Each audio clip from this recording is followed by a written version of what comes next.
Hello, thanks for joining me again for another session of some writing. Hopefully you had a look at yesterday's video where we talked about the setting for our story, which is going to start off at least in the woods with all the bluebells covered. We collected some ideas together yesterday and I set you a task of creating a paragraph, 4 or 5 sentences about that setting. Hopefully you've got yours in front of you. I've got mine in front of me, which I'm going to share in a moment. So I will just turn the camera around and I'll see you shortly. Okay, so this is my paragraph. As you can see, I've already done quite a lot of editing because as I was going through, I changed my mind about words I wanted to put in. But what I'm going to try and do, if I can, is to read you what I've got. I always find it's helpful to read out any writing that I've been doing, because when you read it, you kind of see whether it makes sense or not. So as I'm reading, then if there's anything that doesn't make sense to you, then you can maybe send me an email and into Oakfield, and I will hopefully have a look at it. Here we go. Anyway, as I strolled along the winding path, the powerful pong of wild garlic hit my nostrils. Its flowers weren't out yet, but there were so many bluebells carpeting each side of the path, it was difficult to see the ground beneath. What was that amongst the blue?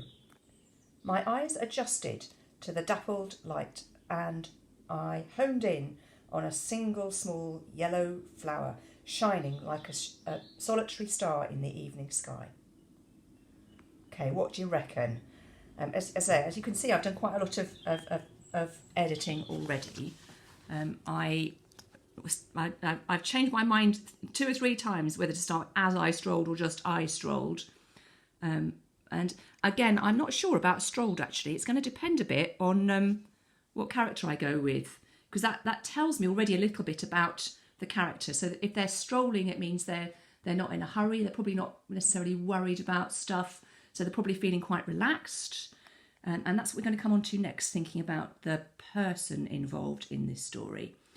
Okay, the powerful pong, again, I'm not quite sure whether I like that or not.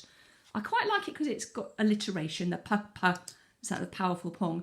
And again, it depends on which character I'm going to be, whether they would say that, I think. So I do quite like that.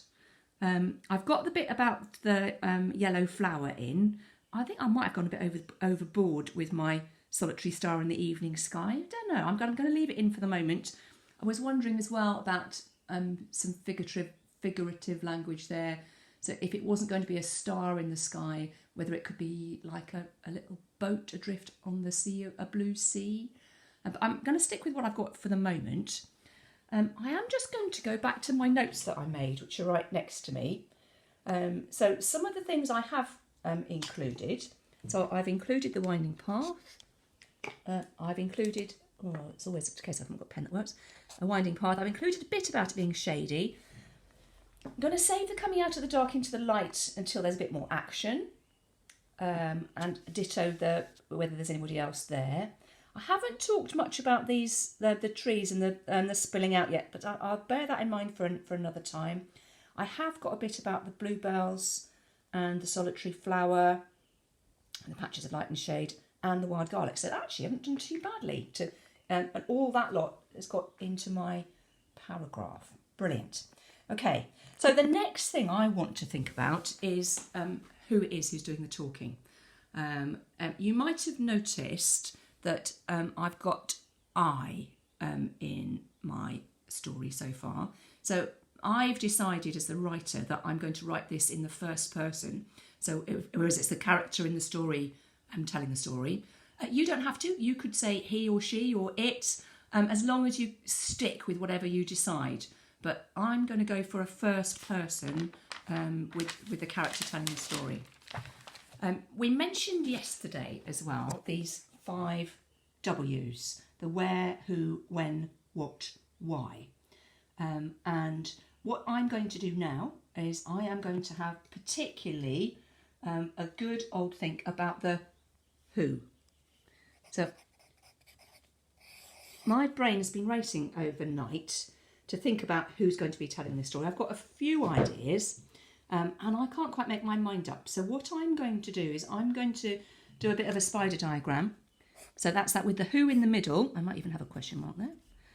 And some of the ideas and just my thoughts around that to help me decide who it is who's going to be telling this story. While I'm doing that, I might have a bit more of a thought about when and what and why and where, but I'm going to concentrate on the who.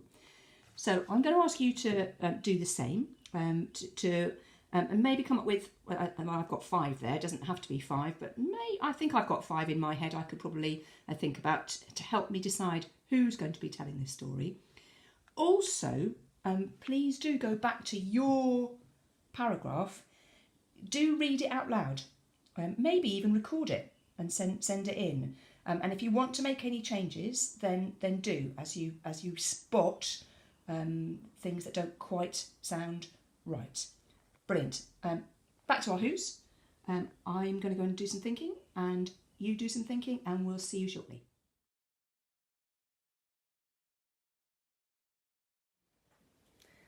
Hi, welcome back. Hope you've got some good ideas for your who. If you haven't, then maybe have a little pause, go back and have another think. Otherwise, you're welcome to see what I've got and see whether any of those take your fancy as well. See you shortly. Hello. So as you can see, this is my who spider diagram. You can see it's quite messy, but that doesn't really matter because this is just really for my thought processes to decide what I'm going to do. So nobody else really needs to see it. I'm just going to talk you through it. I think I have in my head decided who I'm going to be in this story, but let me just chat through in case any of them take your fancy as well. So I started off by thinking the obvious. The pictures were based on a walk that I did a few weeks ago, so I could just be me in the summer of 2020 lockdown. The advantage of that is I know the feelings that I was having, but I'm wondering whether actually I can keep that interesting, either for a reader or for me as writing, and I'm not sure I can, so I'm not going to do that. My next thought was to think still in the same time zone, but maybe I could be a dog out for a walk with my owner. That gives us a different viewpoint, and I could maybe make that funny. I could maybe make that just a different way of looking at things. But I'd need to think a bit like a dog, and I'm not sure. I haven't got a dog. I'm not really a doggy person. I'm not sure I can do that, so I'm not quite so sure about that. You can see on my spider diagram, I've joined that idea up to another idea I had a little bit later, which was a boy going out to meet with a friend, either with or without a dog. I quite like that idea because I can think about what adventures they could have together, and I could also think about the dialogue, the chat between the two of them, what their relationship would be like. So I quite like that idea. Another idea would be someone on the run, trying to hide. So that they wouldn't be strolling along the path, but they might be running along the path, or they might be sort of nervously looking about them. I then need to think that could be quite an exciting story. If you like adventure stories or mystery stories, that might be one you could have a go at. You need to put together a backstory for that one. Who are they trying to hide from? Why? Who's chasing them? Why? Where are they trying to get to? All that sort of thing. So that's kind of my second choice at the moment. I still might go with that one, but the one I think I'm going to go with is a World War II evacuee. Now that's partly, I think, because it's just been VE Day here. I'm thinking of doing this writing just after VE Day, so I've still got my Union Jack flags that I had out for that, and I quite like the idea of doing a bit of time travel, going back to World War II times and writing as if I were a World War II evacuee. So I'm a city person, and I've been evacuated into the country, and maybe it is VE Day, and I might be meeting some of my friends in the woods. Maybe I'm collecting wild garlic to make something. So I reckon that's what I'm going to do.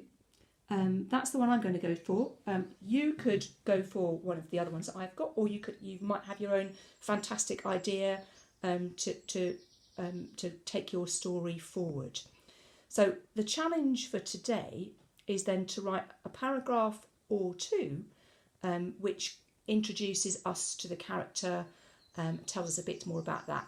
Now, don't just say, I'm a World War II evacuee, my name is John and I live in Stratton-on-the-Foss. Of course, you're going to do that by giving us some ideas about what your character is thinking. So you're showing, not telling. You might be like strolling down, showing that they are relaxed or nervously looking around them, that sort of thing.